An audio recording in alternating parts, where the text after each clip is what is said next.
To go, Jim. Great. Okay, let's.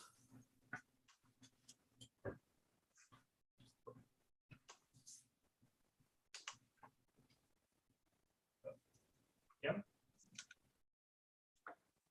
I don't know what just happened to Jim there. All right, well, while Jim is getting back in, thank you everyone for coming to tonight's planning board meeting. Tonight, we're pretty focused on two matters. The first is a site visit that was conducted earlier by myself, Johnny Cosno, and the chair, Jim Russo, who I think is just coming in back right now. The site visit happened just 2 hours ago with us, the applicant, Kevin Seacott, as well as his representative, Chuck Campbell, who's been working on the application and was here just last month, as well as members from the Maine Department of Transportation. Jim, I don't know what happened with the disconnect, but I pretty much was just giving a quick summary of the site visit. Did you have any other thoughts? And you're mute, by the way. Let's go straight to the agenda and just for form. Sure. So the meeting is called to order. First of all, I believe we do have a quorum with Johnny, Jeff, Sarah, and myself. That's 4 out of 7. That's good. Do we have any adjustments to the agenda? Good. Are there any citizen comments not having to do with the agenda? Anything of a general nature? Great. So now let's go to the old business, which is the site visit report with MDOT at Seacott's trucking terminal, as well as what else we found when we were there. Jan, did you want to say something? I unmuted by mistake. I'm sorry. No problem. So as I just discussed earlier, the site visit happened at 4 p.m. It included Jim, myself, and Johnny from the town's planning board. It included Ryan Reeves, who's with us tonight from the Department of Transportation, as well as Doug Brown and Kevin Seacott, the applicant, as well as the representative Chuck Campbell.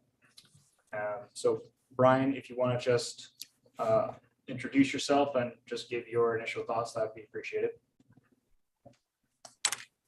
Certainly. My name's Brian Reeves. I'm the region engineer for Maine DOT for Region 2. So DOT's been working with Mr. Seacott to bring that entrance into compliance over the last approximately year. At this point, it's in reasonable compliance, but we had some concerns raised by the planning board. So the meeting was to kind of discuss some of the issues that were of concern to the planning board. And I believe we kind of came up with some solutions to resolve those issues. And happy to answer any other questions that may arise during the meeting.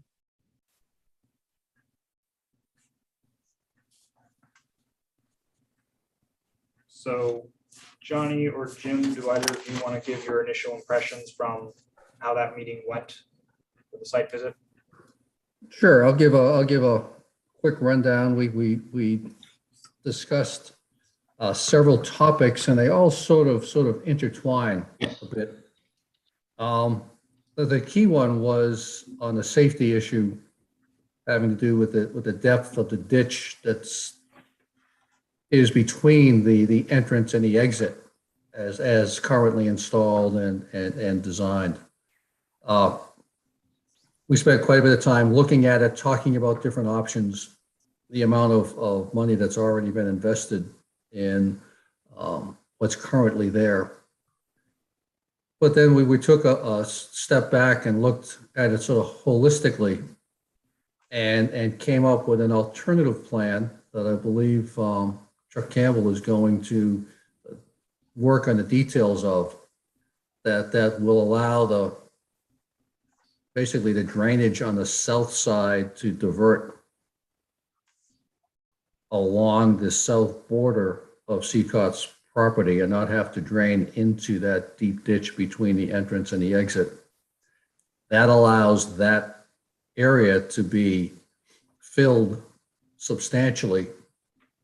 There'll either be a swale there or a catch basin to catch the runoff from Route 1, and that will then drain to the north as it currently does, and then into that seasonal stream that runs along the north border of the property.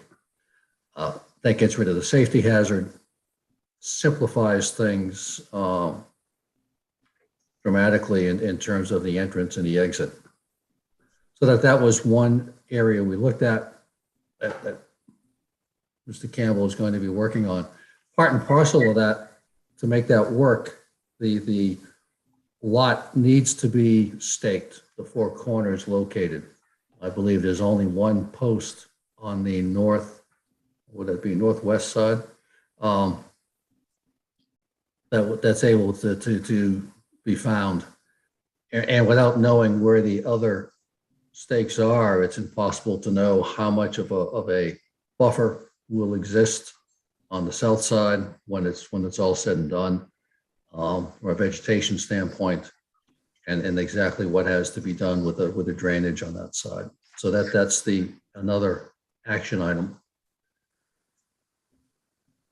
And then unrelated to the permits, but necessary, is some cleanup in the back. We found an abandoned diesel fuel tank, truck tank, on the backside of all the fill that needs to be removed. And there's a bunch of trash back there. It looks like styrofoam coolers used to transport something with the coal packs that would go with it that have been dumped on the edge. And Mr. Seacott said that he will take care of getting rid of that.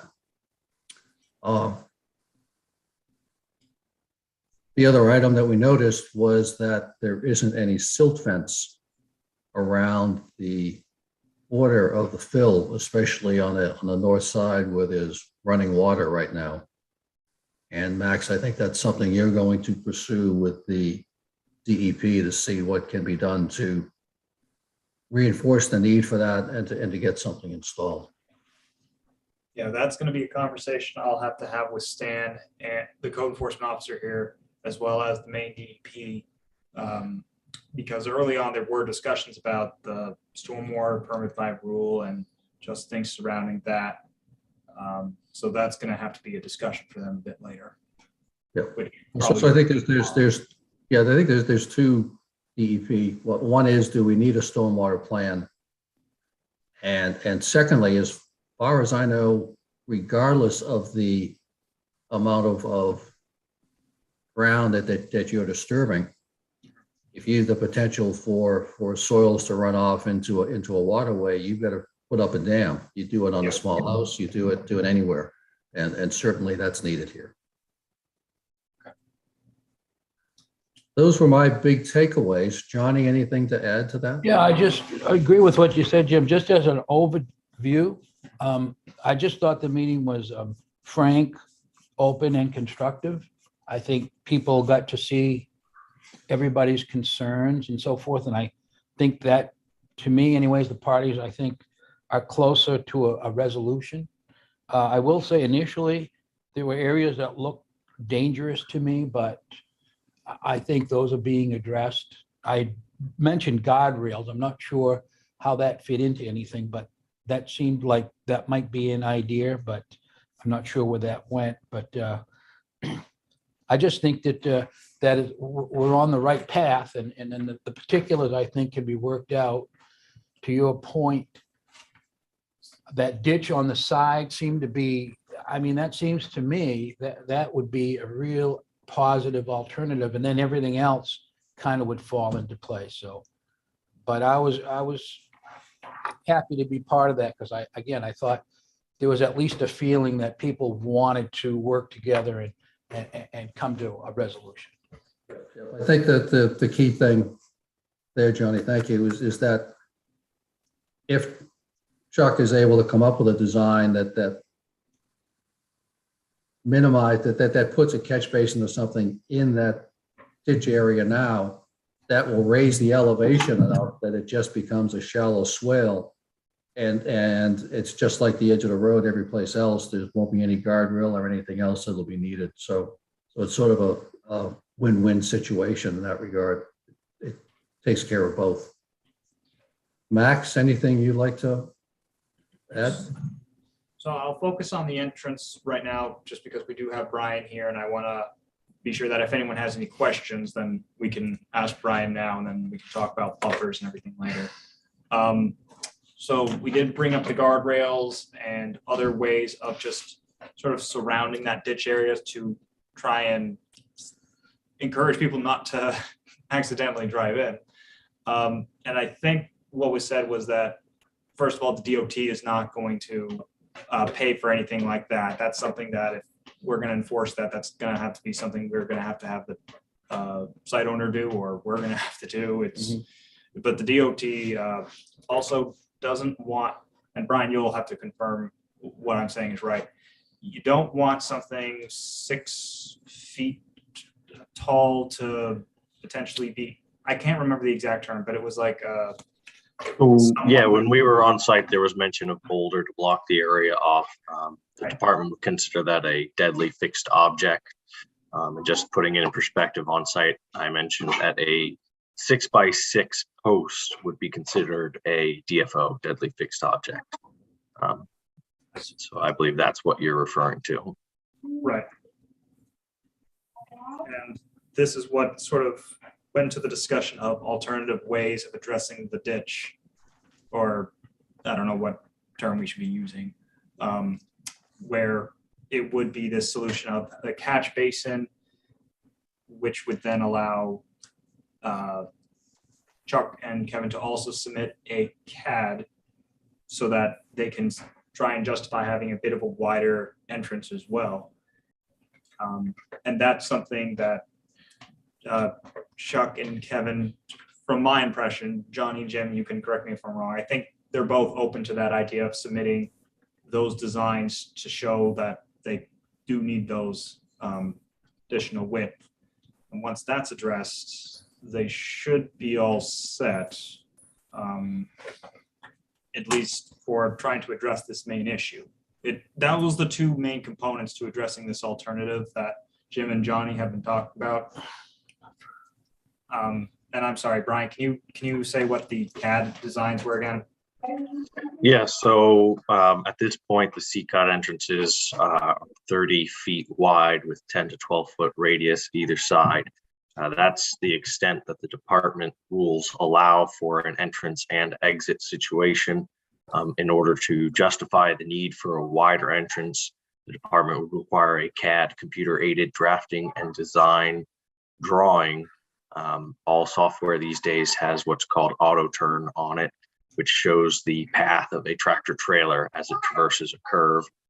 So we would need a drawing showing that it's physically impossible for Mr. Seacott's trucks to make that entrance in order to justify a wider entrance. Brian, I have a question on that. On that CAD, so it's a computer program.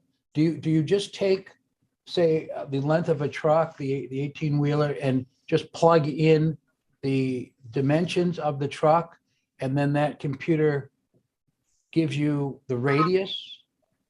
So yes, essentially you would have a 2D drawing of the entrance and the highway. There are standard templates within the CAD programs for essentially all legal loads, generally speaking, all legal loads on the highways. I don't know if you can tweak some of those in order to extend the lengths if needed, but there are a significant number of turning templates that can be run through CAD, and it would give you wheel paths for not only the tractor, but also the trailer and any off tracking of the trailer following the tractor through a curve. And that just gives you the ability, the length that the tractor would need to come in. Does it recommend any buffers on either side of, say, the turning radius, or does it just give you one flat dimension? It would give you the dimension, the width essentially that the truck needs. Any buffer would kind of be an engineering judgment to be submitted by the engineer making the request for a wider entrance.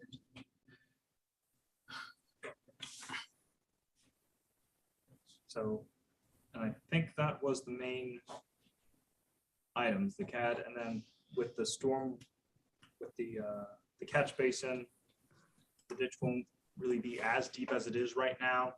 And to what was discussed last month, some grass seed would also be planted, some bit of vegetation in that area as well. I think that was another thing that the Department of Transportation was also talking about as a, I don't know if it's a condition, but something that should be done if a catch basin was installed as well. Correct, Brian?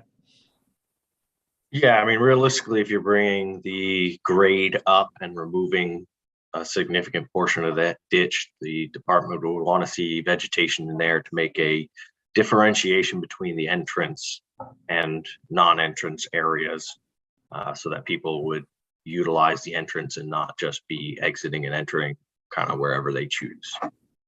You also need something for erosion control, I imagine. Yeah, I mean, we would be looking for that to be vegetated so that it would, you know, hold in a rain event and not wash. So in terms of the entrance and exit, and Kevin said that he was going to resubmit the Department of Transportation permit, and that's going to be handled with Brian and Doug as well. So that should be addressed by the time it gets to us. Johnny, Jim, did you have any other, or Brian, did any of you have any other thoughts from the site visit specifically for the entrance and exit? I just had one thought. Jim mentioned the erosion. Once the state theoretically issues the permit for the length, does the state ever come back like 6 months from then and see how, if the site's changed or if there's any other issues, or once you issue it, is that a done deal? So generally speaking, you know, our two permit specialists are traveling region wide on almost a weekly basis. So if we happen to be in the area and we see something glaring, then the permit specialist may stop. But otherwise, we don't tend to go out of our way to check compliance, you know, anything very specific. We're just looking for anything that's a glaring issue that would cause us to stop and take a closer look. Okay. Jim, any other thoughts? Nope, I think we're good. The only thought that comes to mind is what's the right sequence of events? I mean, both the town and Maine Dot have a dog in a hunt in terms of how Chuck reworks the drainage plan and the entrance plan. I would think it would be good if both of us get a chance to see it sooner rather than later.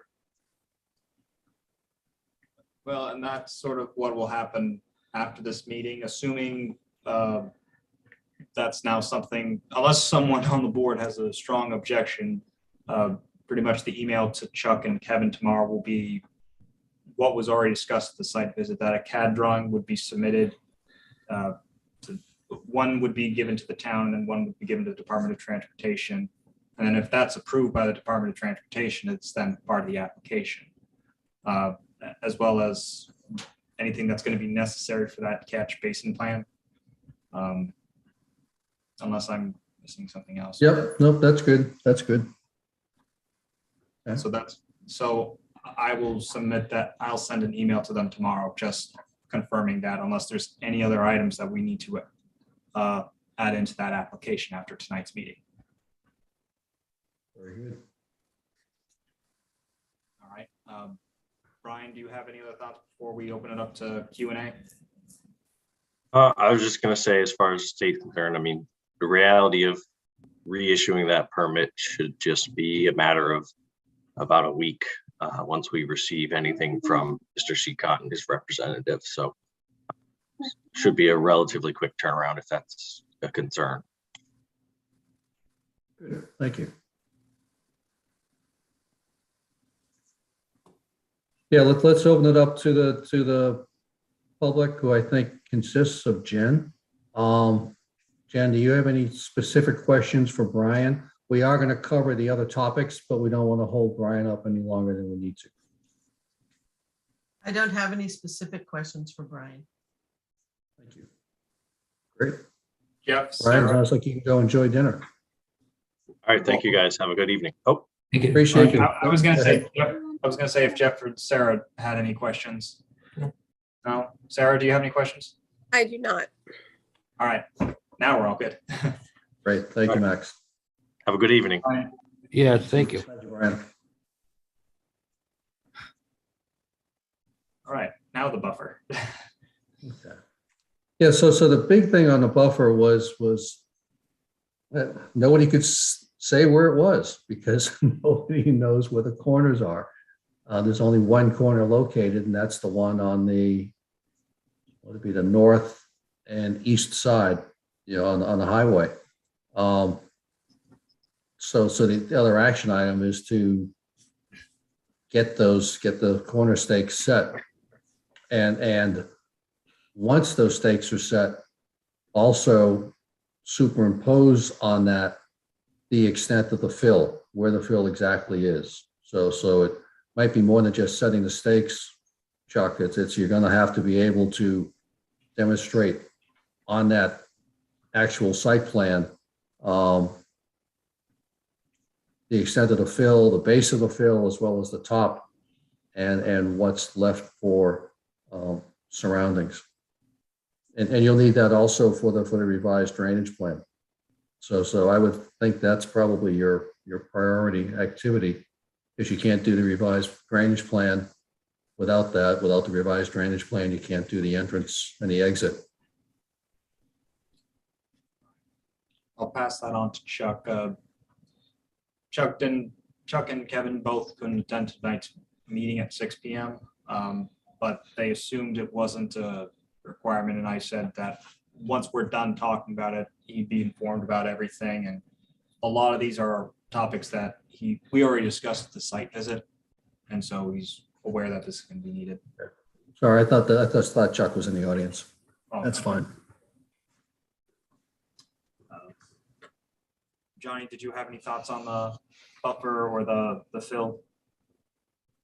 No. See how it plays out. I mean, you gotta have dimensions before you can discuss. Thanks, Matt. Yeah. Jeff, Sarah, do either of you have questions? No, like I think I'll understand more as we get more information, but I don't have any questions right now. One thought, Max. So the four corners was only one pole marked up. How is that going to be rectified as far as surveying that and knowing exactly where the four corners are? That's what surveyors do for a living, John.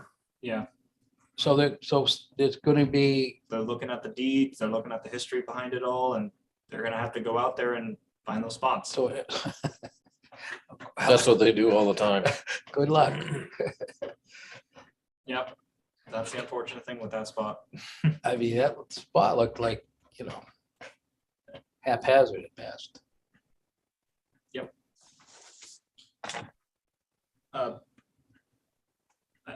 I'm sorry, Jim's the chair.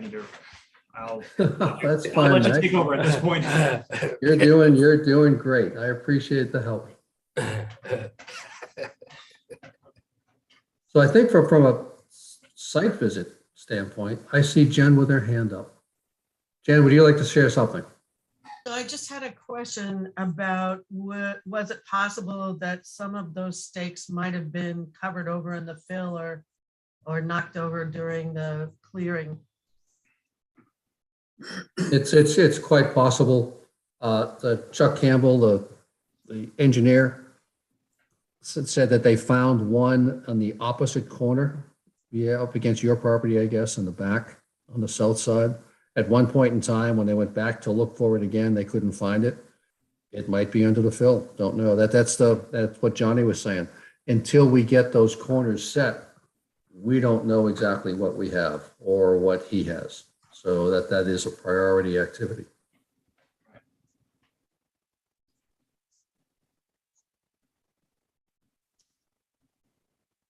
And Okay.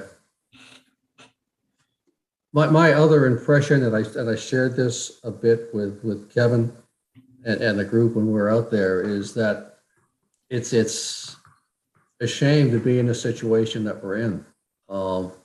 He's going to wind up, Mr. Seacott, spending a fair amount of money again. He's already invested quite a bit in the entrance and the exit and the drainage ditch in between, and all because there wasn't a proper plan to begin with. There weren't permits that should have been had at the beginning.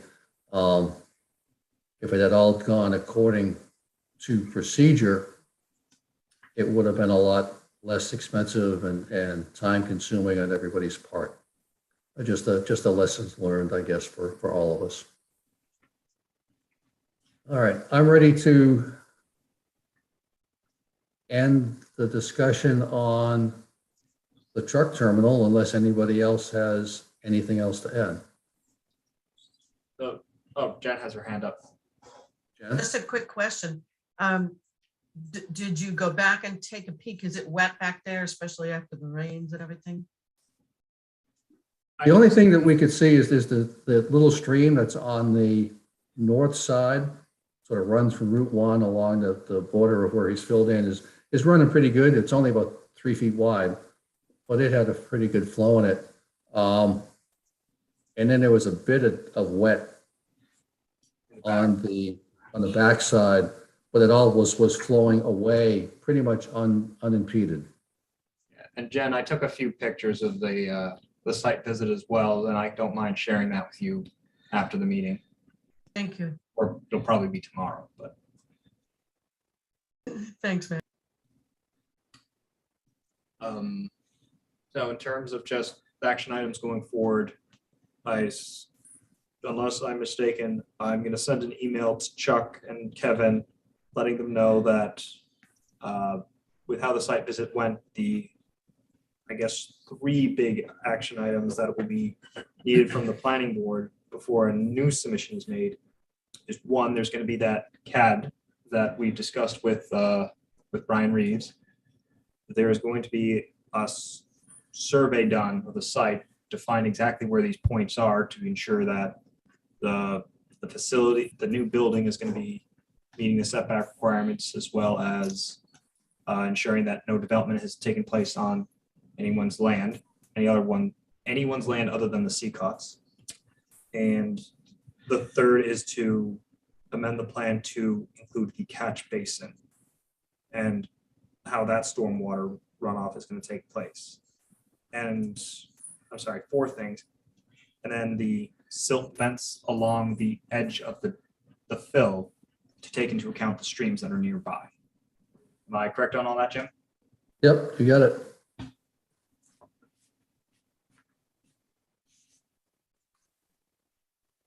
right. Nothing else then. All right. Last word on Seacott. If not, we're going to move on to other business. All right, Jen, Max will let you know when we get an updated application and when we're going to, when it'll be before the planning board. All right. Can I just get an official motion from the board? Just for that request that I'm going to make to Chuck? I need somebody to make the request. I can't do that, right? Right. I think because you're the chair. So it would have to be anyone else, really. I make a motion. Johnny makes the motion. Second. Jeff, second. Yeah. Good. All in favor? We need to go around the room. Sarah? Yes, aye. Aye. Jeff? Aye. John? Aye. Jeff says aye, I'm an aye. and Johnny I'm says an aye. aye, so unanimous. The ayes have it. All right. I'm sorry, what is the motion, please, Mr. Chairman? It is to send the note that Max just outlined to Chuck Campbell tomorrow. Thank you. Welcome.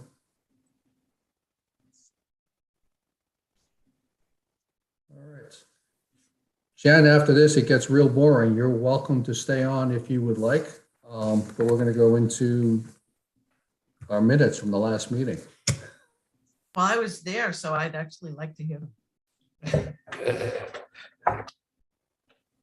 Okay. Right, so there is no new business, and the next item is the minutes from the last meeting. I only have one comment. Please, Susan, Yes, and that's on the first page, second paragraph under discussion. yes. It says Russo said that the stormwater permit is required. I didn't try to be the expert. If I did say that, fine. What I tried to say was that it may be required and ask that more investigation be made into whether or not it is required. So I would just change the is to maybe. That's all.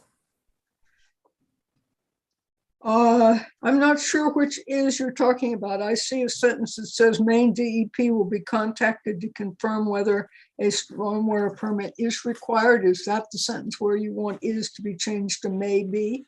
No, it's the very first sentence, which starts with my name. Russo said that a Russo said that a- stormwater permit. Okay, you want that to be changed to maybe. There you go. Perfect. Thank you, I got it. That was my only comments on all of it. Anyone else have any comments on the minutes?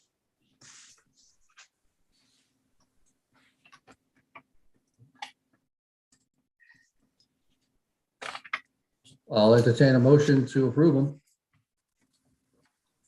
A motion to approve. Jeffrey moved that they be approved.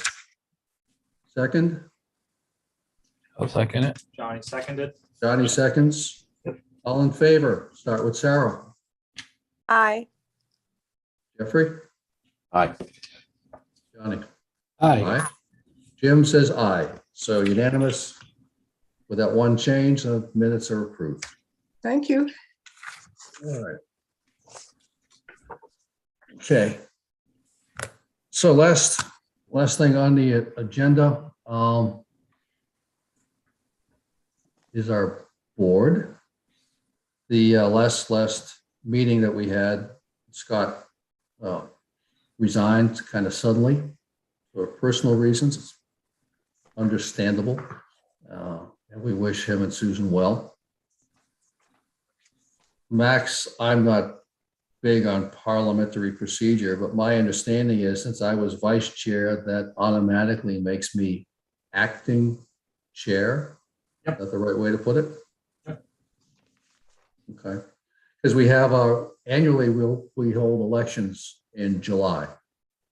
Correct. So for the next 2 months, we need somebody as vice chair, which basically entails filling in for me if I'm not around to run the meetings. I plan, just so you know, right now, I plan to be here for both the May and the June meetings. So it should be easy duty for anybody that steps up and wants to do it. And I really look at the role, both my role and the vice chair's role is just having a couple of simple elements. One is to follow the agenda. And everybody's been through it enough that you basically know the routine. And we also know that if we stray, Max will get us back on the straight and narrow, and there's no penalty. So it's not a high stress situation. The other part is that it's just to keep us all focused on what we're supposed to be doing.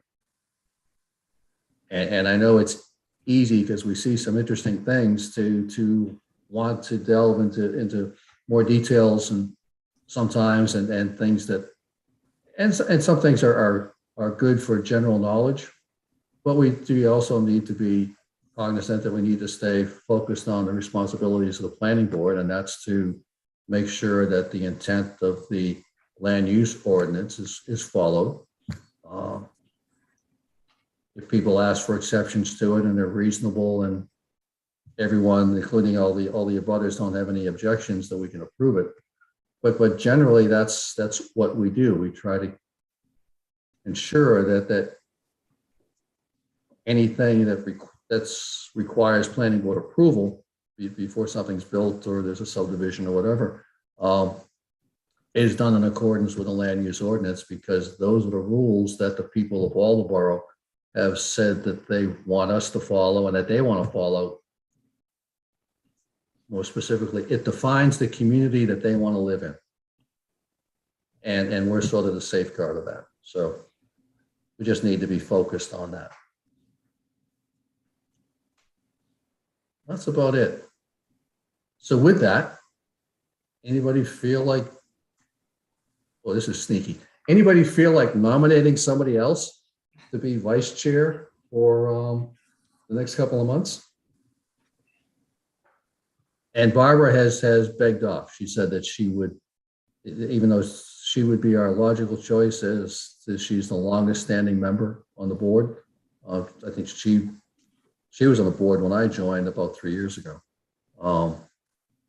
But due to other responsibilities, she's asked not to be considered. So that leaves everybody else. And of course, I can't do it. Just so, Thoughts?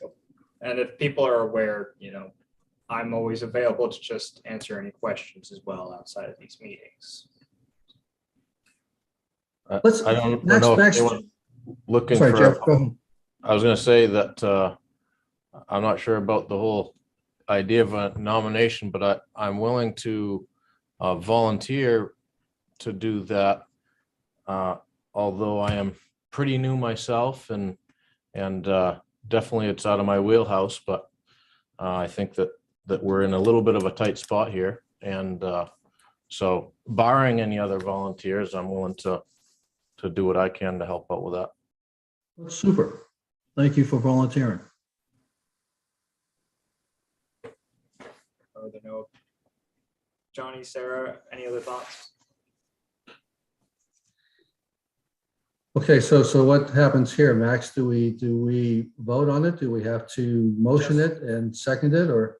Yep, just a motion that Jeff will act as the acting vice chair until elections are held in July.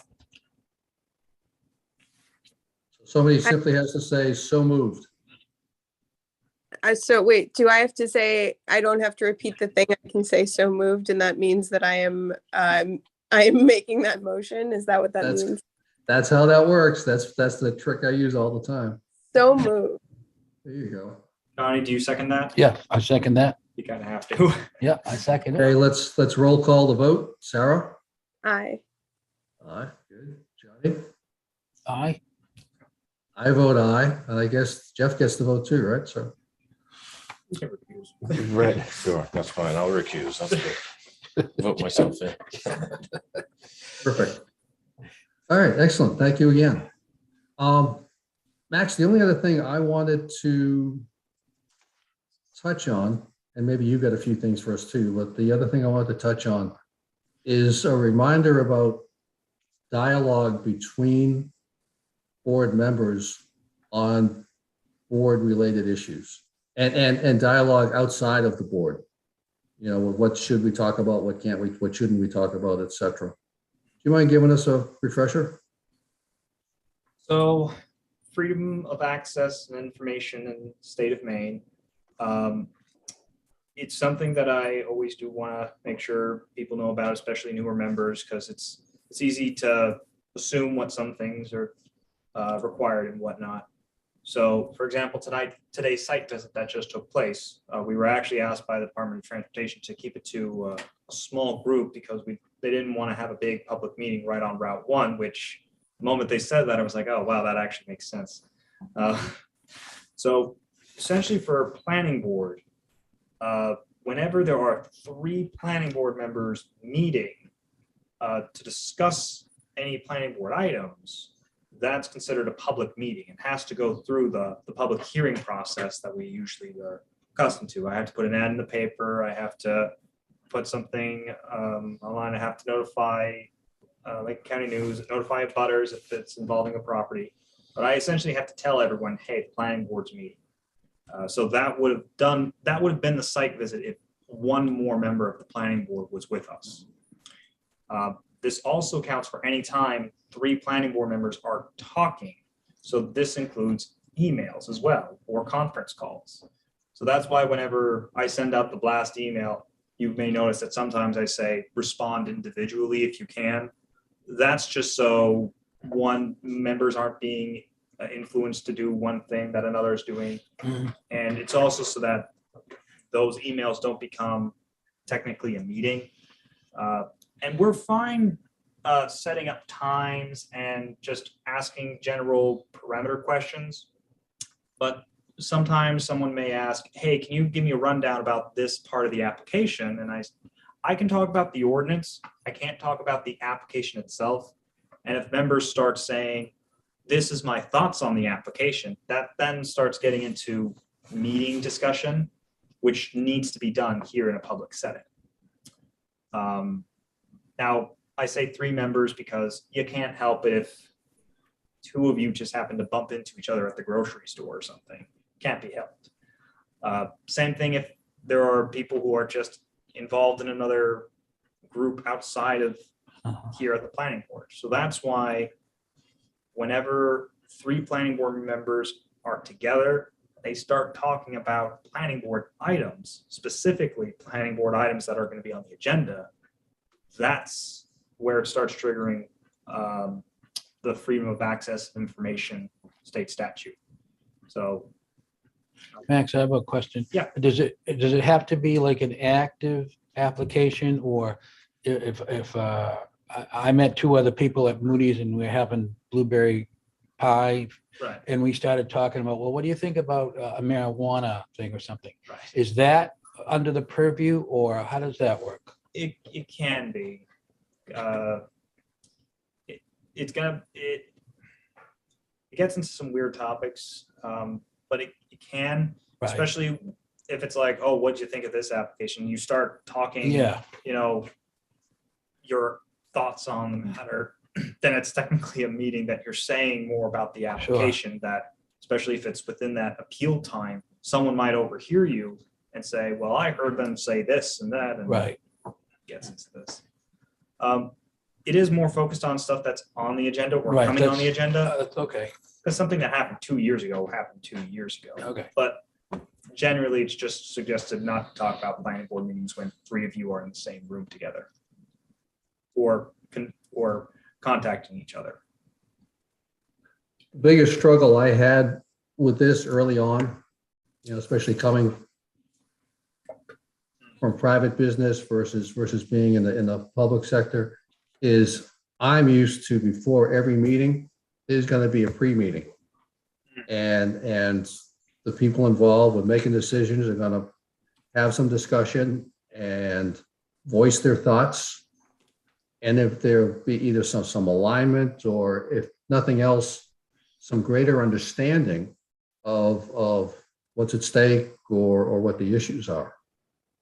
And that's the one thing in this venue that we are prohibited from doing because of the Freedom of Information Act and the fact that we're acting in the public domain, not in the private domain. Max, did I get that right?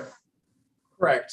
I think for what you're suggesting, you could always do something like a pre-application where you still hold the meeting. It does have to be recorded, but it could be what you're discussing where the applicant's not here specifically, but you have a allotted time before you have the applicant do their formal presentation, where you all run through it yourselves, just going through everything, seeing if there are any questions you want to have ready for that applicant. And then the next meeting will happen where then the applicant is, or, the applicant shows up 30 minutes, an hour later if you wanted to, and then they go to their application. That's good to know. But it still would be something that has to be done in a recorded session. Yeah, in the public domain, recorded session, no closed meetings. Right. Good, thank you. Does anyone else have any questions regarding that?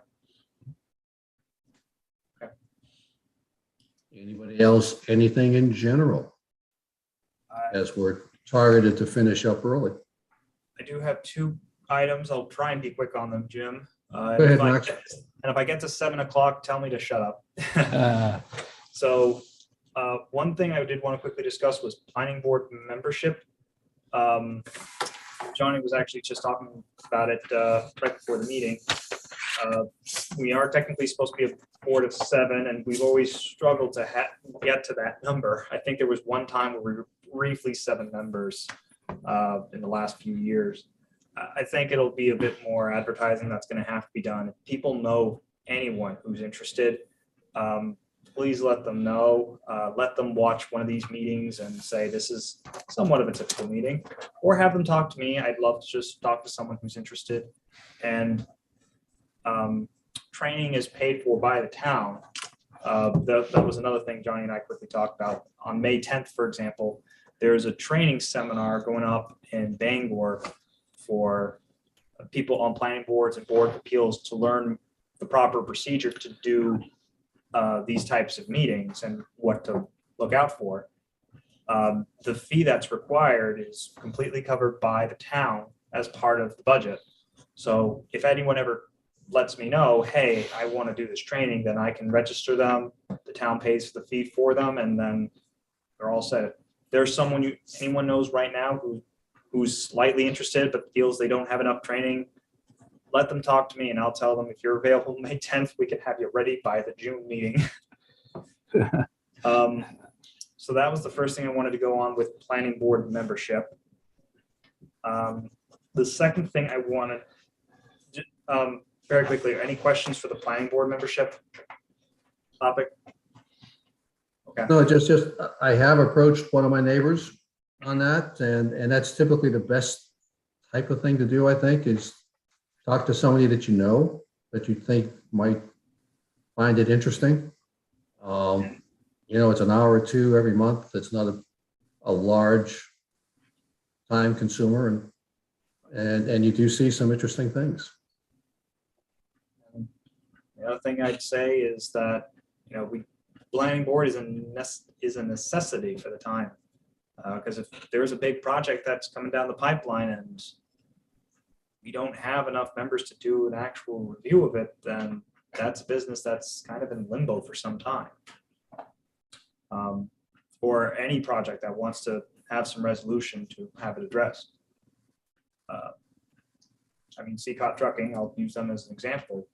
If they submit they're after the fact right now, and if they submit an application, we can't get enough members to attend that meeting for 2 or 3 months. Well, it's then 2 or 3 months that it's not really them trying to drag their feet, it's us not being able to address that. So it is a very important item that I don't think too many people in town really are aware of. All right, so that's on planning board membership. The last thing I wanted to talk about, and I think I got 4 minutes, LD 2003. Some of you may have heard this one, some of you may not. That is a state law that has just passed the Senate, I believe. That would have, that is an interesting one. It will allow each lot that allows residential use to have up to 4 accessory dwelling units, as long as the septic can handle it and the well can handle it. This is something that was designed as a way to address affordable housing in the region, or the state, I should say. There are concerns from the Maine Municipal Association about how much local control is now being taken away and it's gone to the state, and how there's very little time for a lot of towns to actually implement some rules that can address this. Because one big thing is that, take Waldeboro, for example. We have districts that allow single family homes and 2-family homes. And then we have areas that only allow those 2, but not multifamily, which is for 3 families or more, like apartment buildings and whatnot. This essentially, I'll confirm it with attorneys, but this law potentially ignores that and allows it so that someone who lives on a I'm gonna say 2-acre lot, they could potentially put down 3 manufactured homes, which in a residential area, you'd have to have 2 acres for each unit. But this could potentially just say, I have 2 acres, I can put down these 4 different units. And that's it's gonna be an interesting one. So I think I mentioned this a few months ago, but when we were talking about revising the dimensional standards and everything in town, that's gonna come up soon. And with this LD 2003 in the works, that's gonna be a bit of an ordinance change that we're gonna have to start looking at as well, to talk about setbacks, talk about maximum lot size coverage, and just, it's gonna be more research on my end than anything. But what rules are we essentially allowed to implement that won't be in direct violation of this state statute? I guess the question I have about the state statute, maybe you can ask the lawyer, town lawyer for us. There's a difference between the state passing a law that says you can do this, you can put up to 4 dwellings on a residential lot, or you shall. Shall. Make it possible for 4 dwellings to be put on a lot. It shall. Is it a shall? Yep, that was the big reason why Maine Municipal Association was strongly against this one, because it was essentially saying, if you allow single family dwelling units, you can't have any more restrictive measures for multi-family type setups. So towns have to allow this. It was a very interesting one. There were some amendments that happened very early on as well. Like this, that was a constant that's been happening throughout it. I think there was also something on growth cap permits, but that doesn't involve us, because we don't prohibit or limit the number of housing units that can be built in a year.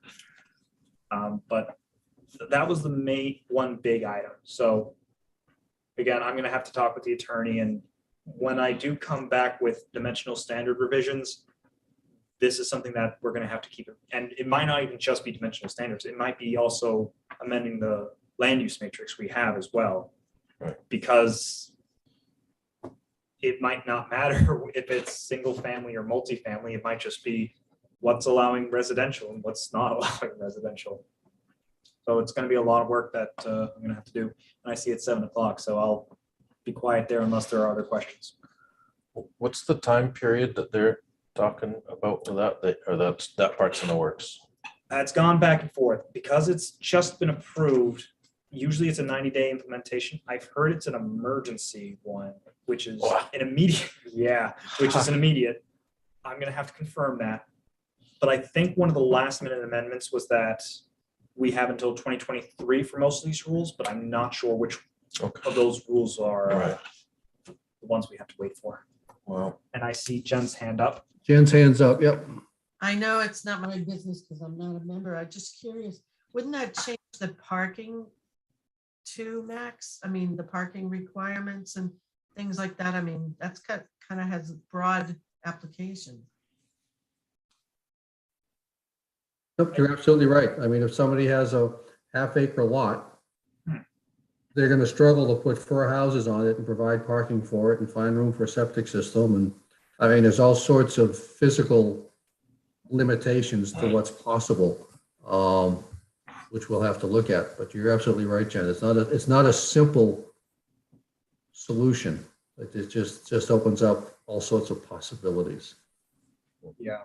And again, this is something that I'll have to talk to attorneys to, because I know that it was saying we can't put in more restrictive measures to discriminate against this multiple dwelling units factor. But I feel parking is something that would be sort of a standard tied in with the public, not the public, the private septic and well systems that I'm glad the state actually has that implemented, where it's saying, you know, if you have a septic that can only handle, 2 bedrooms, there's no way you're going to get approved for 8 bedrooms on that septic.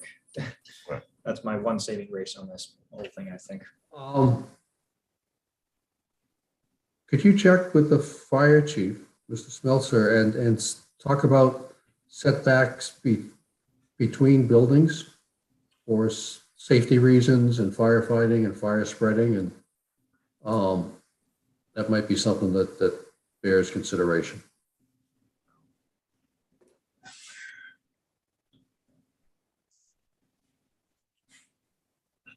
It may come into the dimensional table that you're also putting together in terms of setbacks. Now, usually we think about setbacks as external to the lot limits. But now with this one, we'll be looking at internal setbacks between buildings. That's a fair point. Yeah. All right. So that's all I have for 2003. And then for next meeting, I potentially have one, maybe two applicants who want to do a retail store for marijuana glassware. It's just the accessory, not the actual marijuana product. And we may have a pre-application for Muscungus Bay. They were here last year to do the boat storage unit. They may be coming in for a pre-application next month to talk about a second building for their lot. So that's all I have for the potential agenda for next month. Great. And that's on the 14th? 14th, I believe it is. Second, it will actually be the second Thursday this time. I promise you all that. May 12th. May 12th is the meeting, 6 p.m. May 12th. Okay, I believe you. I don't have a calendar, but I believe you. Good. Super. Go around the room real quick, see if there's any other business anybody wants to bring up. Johnny? Anything else? No. No, Jeff? No, sir. No. Sarah?